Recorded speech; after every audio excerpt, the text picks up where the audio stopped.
উত্তরবঙ্গে ব্যাপক বৃষ্টিপাতের ফলে জল বাড়তে শুরু করেছে ফুলহর নদীতে।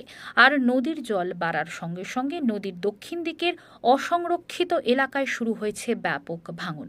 হরিশ্চন্দ্রপুর থানা এলাকার ইসলামপুর গ্রাম পঞ্চায়েতের নদীর অসংরক্ষিত অঞ্চলে থাকা রশিদপুর থেকে গোবরাহাট পর্যন্ত ব্যাপক ভাঙন শুরু হয়েছে।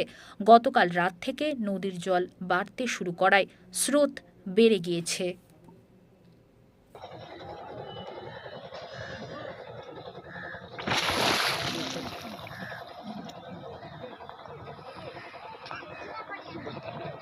बाल में के पता भी नहीं चलेगा कहाँ से चढ़ रहा है कहाँ से।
ये चल ना बिगड़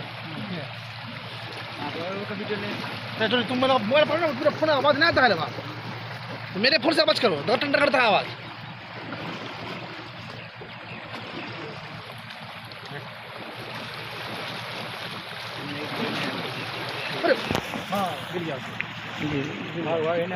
এটা দক্ষিণ ভাকুরিয়া রশিদপুর গোবরাঘাট। এখানে মানুষ আতঙ্কেতে পড়ে আছে, যে অবস্থা কঠিন হয়ে আছে। এখানে হতে পারে দিনের বেলা আপনার বাড়ি ঘর কাটতে পারে। এই যে সংখ্যা আছে, এই যে পড়ে, ওই যে পড়ে চলে যাচ্ছে, কারণ এই যে বাড়ি পার্শ্বে আছে, এনি এখানে দেখেন কত কাছে আছে, এই অবস্থা হয়ে আছে,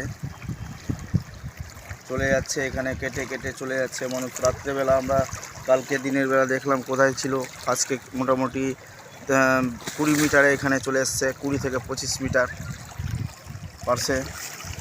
স্যার আপনার নাম কি আছে? আমার নাম জনি, এসকে জনি, গোবরাঘাট রশিদপুর বাড়ি। এই জায়গাতে এইটাই হলো গ্রাম আমাদের, গোবরাঘাট রশিদপুর। তো ভাঙন খুব প্রচুর না? প্রচুর ভাঙন চলছে এখানে, অবস্থা পাট ভুট্টা সব চলে গেল, সব কেটে চলে যাচ্ছে। বাড়ি ঘর বাঁচবে কি বাঁচবে না? বাজবে না, মুশকিল আছে এখানে। হতে পারে আজকেই মানে রাত্রেবেলা সাফ হয়ে যাবে। এখান থেকে বাড়ি কত দূর? বাড়ি এখান থেকে মোটামুটি 50 মিটার। 50 মিটার না 50 ফিট? 50 মিটার। 50 মিটার, হ্যাঁ। এই যে বাড়ি দেখতে পাচ্ছি এখান থেকে, না এটাই বাড়ি ঘর? 50 মিটার না, 20 মিটার, 50 ফিট। এটাই বাড়ি ঘর আছে? হ্যাঁ, এটাই বাড়ি। এখানে কি বাড়ি ঘর সব খালি করে দিয়েছে? সব খালি করে দিয়েছে, কিছু নেই। অতিরিক্ত ভাঙন না? প্রচুর চলছে অনেক। ঠিক আছে।